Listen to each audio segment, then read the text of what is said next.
33,000. Why would a nation spend billions on a top-tier fighter jet only to be denied the keys to its own cockpit? The era of hardware dominance is dead, replaced by a shadow war over source code. We're exploring why sovereign nations are ditching American black box tech for Swedish software they can actually control. In a modern conflict, the country that owns the software owns the sky. If you can't modify your own radar or weapons code because a foreign power holds the password, you don't have a military, you have a rental. Discover why Sweden's open architecture approach is officially ending the era of US digital gatekeeping. The ultimate weapon isn't the airframe anymore, it's the lines of code running inside it. As nations realize that US tech comes with strings attached, a massive shift towards Swedish data sovereignty is underway. We are breaking down how total software control has become the new gold standard for true strategic independence. Friends, welcome back to my channel. For years, countries were told one thing: if your fighter jet is stealthy enough, you are safe. The shape of the aircraft, the radar cross-section, the engine signature, the weapons bay, this became the holy symbol of modern air power. And yes, stealth still matters.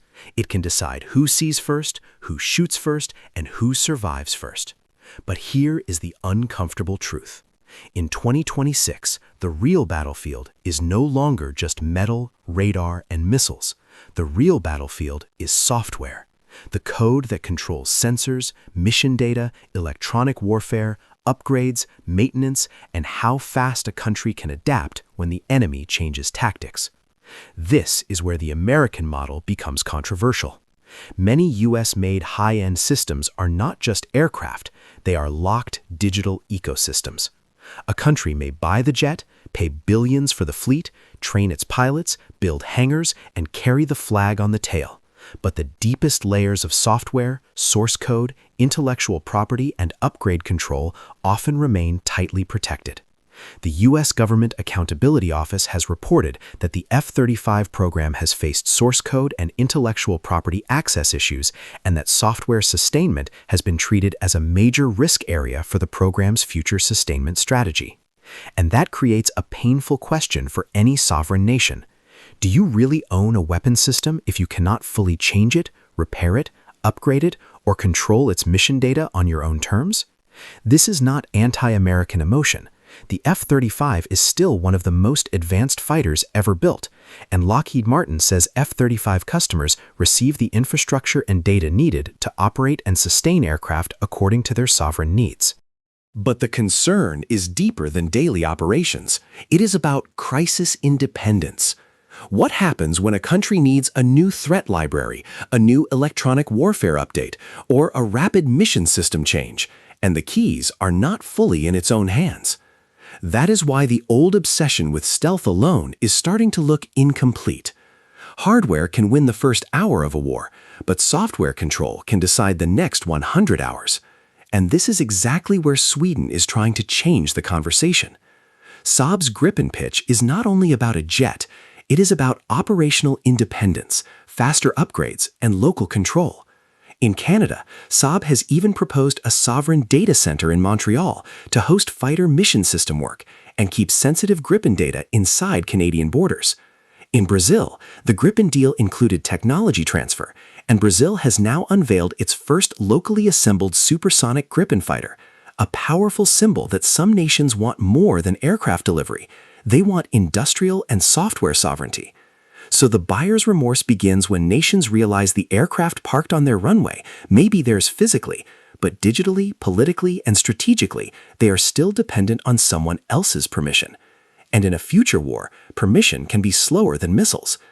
That is why the next generation of defense procurement may not be won by the stealthiest aircraft alone, but by the country that gives its partners the one thing every sovereign nation secretly wants: control. This is where the story becomes more uncomfortable. When a country buys a modern American defense platform, it is not simply buying metal, engines, radar, and missiles. It is also entering a controlled digital ecosystem, one protected by export laws, software restrictions, licensing rules, and security agreements.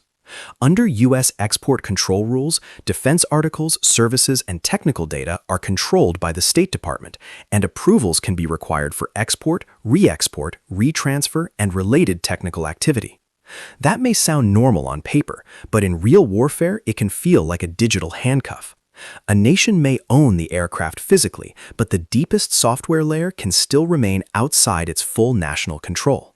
This matters because modern fighter jets are no longer empty platforms where any country can simply attach its own missile, radar pod, sensor, jammer, or national weapon system. Integration requires access to software interfaces, flight clearance data, testing pipelines, safety certification, and sometimes source code level cooperation. Reuters reported as far back as 2009 that the United States intended to keep sensitive F-35 software code to itself, despite requests from partner countries, while upgrades would be handled through a U.S.-centered reprogramming facility. And this is not a small technical detail. If your country develops its own missile, its own electronic warfare system, or its own sensor package, but cannot integrate it quickly without outside approval, then your sovereignty becomes conditional. The same issue appears in mission data. To be fair, it is not accurate to say that every battlefield update must always travel live to a U.S. server in real time. The better and more factual point is this: the mission data and sustainment ecosystem is heavily structured around controlled reprogramming, validation, and support networks.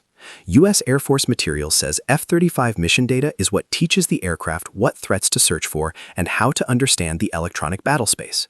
It also says that when the aircraft software changes, mission data has to be rebuilt and reloaded, and there is no simple automatic transfer. The F-35 Partner Support Complex also says it programs, tests, and fields mission data for partner nations and FMS customers, while noting that supported nations are not allowed to conduct independent test operations outside the continental United States under U.S. policy. Now imagine that in a crisis. Enemy radars change frequencies, new air defense systems appear, a hostile jammer starts using an unexpected signal. Your pilots need updated threat libraries fast, not next month, not after a long approval chain, but now. If your mission data pipeline, your testing environment, and your software permissions are not fully national, then the problem is no longer only technical, it becomes strategic. The delay itself becomes a weapon. The country with the fastest software update may survive. The country waiting for permission may lose the first night of the war. And then comes the most explosive phrase in this debate, the kill switch. Here, we need to be very careful. There is no public hard evidence proving that the F-35 has a secret remote button that can simply shut down Allied aircraft. In fact, the F-35 Joint Program Office publicly said there is no kill switch and argued that all operators receive the functionality needed to sustain and operate their aircraft. But the fear does not come from a Hollywood-style red button alone. Experts have warned that even without a literal kill switch, a supplier can create pressure by withholding software support, spare parts, ammunition, network access, or maintenance assistance. This is where Sweden enters the story with a very different philosophy. Instead of treating the aircraft like a sealed digital vault, Saab built the Gripen E around the idea that a fighter should evolve like a living system. The key phrase is open architecture. Not open in a careless way, not unsecured, and not anyone can touch anything, but open enough that the customer can adapt, upgrade, and insert new technology without waiting for a huge mid-life rebuild. Saab says Gripen's avionics architecture is designed for smooth capability growth, and more importantly, it separates mission system functionality from flight-critical software, so new upgrades can be added without forcing a full recertification of the aircraft's core flying systems. That separation is the heart of the Swedish model. In simple words, Gripen E keeps the must-never-fail flight code protected, while the tactical side, sensors, weapons, electronic warfare, mission apps, data processing, can be upgraded much faster. Saab describes this as split avionics, where roughly 10% of the core flight-critical code is separated from about 90% of the tactical management code. That means a nation can add new features, new weapons, or new sensor logic without reopening the entire aircraft like a dangerous surgery. And this is why middle power nations are paying attention. Countries like Brazil, Canada, India, Colombia, and others are not superpowers with unlimited budgets and endless procurement timelines. They need aircraft that can adapt quickly when the threat changes. Saab's own explanation says the architecture uses hardware and software abstraction layers, so parts of the system can be modified or replaced with minimal impact, and that operators can control the design process and make changes independently from Saab. Now compare that with the old procurement mindset. Traditionally, a country bought a fighter jet, used it for years, waited for a major upgrade package, paid massive money, and then waited again for testing, certification, and delivery. But modern warfare does not wait politely for procurement paperwork. A new radar signature appears, a new drone swarm tactic emerges, a new jammer hits the battlefield, a new missile needs integration. In that world, the winner is not always the country with the flashiest aircraft. The winner is the country that can update faster. Saab's Gripen E architecture is designed exactly for that kind of speed. Software applications can be introduced in a layered and agile manner once interfaces are available. This is not just theory anymore. Brazil is the real-world proof point. Saab's Brazil deal included technology transfer intended to give Brazilian industry the knowledge needed to maintain and develop Gripen for Brazil, including the Gripen Design and Development Network at Embraer's facilities. And in March 2026, Brazil unveiled its first Gripen fighter assembled inside the country, becoming the first Latin American nation to build a supersonic fighter jet. Reuters reported that the deal included production of 15 of the 36 contracted Gripens at Embraer's plant under a technology transfer agreement. This is the point where fighter jet politics becomes much bigger than fighter jets. In the old world, a nation measured air power by counting aircraft. How many squadrons, how many missiles, how many engines, how many pilots. But in the new world, the more important question is different. Who owns the digital backbone? Because if the software, mission data, threat libraries, upgrade pipeline, and electronic warfare logic are controlled outside your borders, then your defense policy is never completely independent. You may have aircraft on the runway, but in the deepest layer of combat, someone else still controls the speed of your adaptation. This is why strategic autonomy has become the new currency. It is not just about being friendly with Washington or not friendly with Washington. Many U.S. allies trust America, train with America, and depend on American systems. But even close allies can have different national interests in a crisis.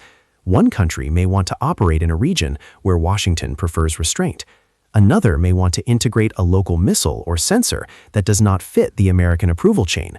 Another may need urgent electronic warfare changes because its regional threat is different from NATO's main priority. And this is where dependence becomes dangerous. Not because America is always unreliable, but because any foreign approval chain can become slow, political, or conditional. The F-35 example shows why this debate is so sensitive. The U.S. Air Force's F-35 Partner Support Complex exists specifically to program, test, and field mission data for partner nations and foreign military sales customers. That means allied mission data work is organized through a highly controlled support structure, not a simple, fully independent national plug-and-play model.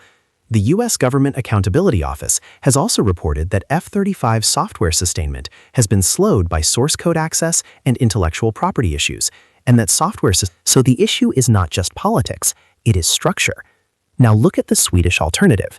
Saab's Gripen E is designed around a split architecture that separates flight-critical software from tactical mission software, allowing new capabilities to be inserted without reopening the entire aircraft certification process. That sounds technical, but strategically it means one thing. A country can move faster. It can adjust mission systems, integrate national requirements, and upgrade tactical functions without waiting for a slow, centralized, foreign-controlled pipeline. Brazil is the clearest case study. Saab's Gripen agreement with Brazil included technology transfer, and the goal was to give Brazilian industry the knowledge needed to maintain and develop Gripen for Brazil. Brazil did not just receive jets, it built a national industrial pathway around them. In 2026, Brazil unveiled its first domestically assembled Gripen, becoming the first Latin American nation to build a supersonic fighter jet, with 15 of 36 contracted aircraft planned for production at Embraer under the technology transfer agreement. That is not only procurement, that is sovereignty turning into hardware, jobs, skills, and national control. There is also a smaller but important example in Brazilian system integration. Saab has described Brazilian engineers working from the Gripen design and development network on integrating VOR and TACAN DME navigation systems, with TACAN DME described as a unique feature for Brazil's F-39 Gripen. This may not sound as dramatic as a missile launch, but it proves the deeper point. Brazil is not only operating the aircraft, it is shaping parts of the system around its own requirements. Electronic warfare makes this even more serious. Saab says Gripen E's MFS-EW is fully integrated with the aircraft's tactical mission systems, sensor fusion, radar, IRST, electro-optical sensors, and data link. In modern combat, this matters because electronic warfare is not a side feature anymore. It is survival. If a country cannot rapidly update how its aircraft detects, classifies, hides from, or jams enemy systems, then a larger fleet can still become vulnerable. 20 aircraft with sovereign software control may react faster than 40 aircraft trapped in a slow-flowing operating only by stealth fighters, air bases, or missile launches. It is being ruled by a quieter question. For decades, countries chased the most prestigious hardware, the most famous jet, the most advanced radar, the most expensive platform. But now, many governments are realizing that prestige does not equal independence. A fighter jet can look powerful on the runway, but if its mission data, upgrade path, software access, and digital support chain are controlled somewhere else, then that power comes with invisible limits. This is why Sweden's message is gaining attention. Saab's Gripen E architecture separates flight-critical software from tactical mission software, which Saab says allows faster upgrades without constantly recertifying the aircraft's core flight control systems. That is not just a design feature, it is a market signal. Nations are starting to ask for aircraft that can evolve quickly, accept local requirements, and support national control, instead of trapping them inside a closed ecosystem. Brazil shows where this trend is going. In March 2026, Brazil unveiled its first domestically assembled Gripen, produced through Saab's technology transfer model with Embraer. Reuters reported that 15 of Brazil's 36 contracted Gripens are planned for production at Embraer's facility, turning the fighter deal into an industrial sovereignty project, not just an aircraft purchase. And Colombia's 2025 Gripen deal added another signal. Saab is not only selling jets, it is selling offsets, local industrial value, and a defense partnership model that appeals to countries wanting more control over their future capability. Canada is another important sign of the shift. Ottawa has reviewed its F-35 purchase while alternatives remain politically and financially difficult, and Saab has continued pushing Gripen as a sovereignty-focused option. Reuters reported that Saab has discussed building Gripen jets under license in Canada, potentially creating thousands of jobs. More recently, Saab has also promoted the idea of a sovereign data center in Montreal, positioning local control of sensitive fighter data as a strategic advantage in the Canadian debate. Now, does this mean that U.S. defense industry is suddenly finished? No, that would be an exaggeration. The United States still dominates high-end air power, stealth, sensor fusion, weapons integration, and global sustainment networks. But the pressure is growing. More allies are asking uncomfortable questions about software access, intellectual property, upgrade freedom, and long-term dependency. The U.S. Government Accountability Office has warned that F-35 software sustainment has faced challenges linked to source code access, intellectual property, contractor reliance, and technical data limitations. That means the next competition will not only be about which aircraft is more advanced today, it will be about which system gives partner nations more freedom tomorrow. And this is where the global defense market may begin to split. Some countries will still choose the most powerful closed ecosystem because they trust the alliance, need maximum stealth, and want deep integration with US-led operations. But other countries, especially middle powers, may choose a different path. They may prefer a fighter that gives them more local control, faster adaptation, easier national customization, and stronger data sovereignty. Not because they are anti-American, but because they want defense decisions that cannot be slowed down by foreign politics. In my opinion, this is the real turning point. The future of air superiority will not be decided only by who flies the most advanced plane. It will be decided by who can update fastest, integrate fastest, learn fastest, and protect its own data. A country with fewer aircraft but full control over its mission systems may respond faster than a larger fleet locked inside a slow approval chain. In modern warfare, speed is not just engine thrust. Speed is software. Speed is data. Speed is national decision-making. So the next era of air power belongs to the nations that own the code, not just the nations that fly the planes. Because the aircraft is only the visible part of the weapon. The real power is hidden inside the digital backbone, the mission data, the electronic warfare logic, the upgrade pipeline, and the sovereign control behind every decision. And as more nations understand that, Swedish software control may become more than a fighter jet sales pitch. It may become a blueprint for the future of independent air power. If you found this deep dive valuable, hit the like button and subscribe to the channel for more stories about the technology shaping modern warfare.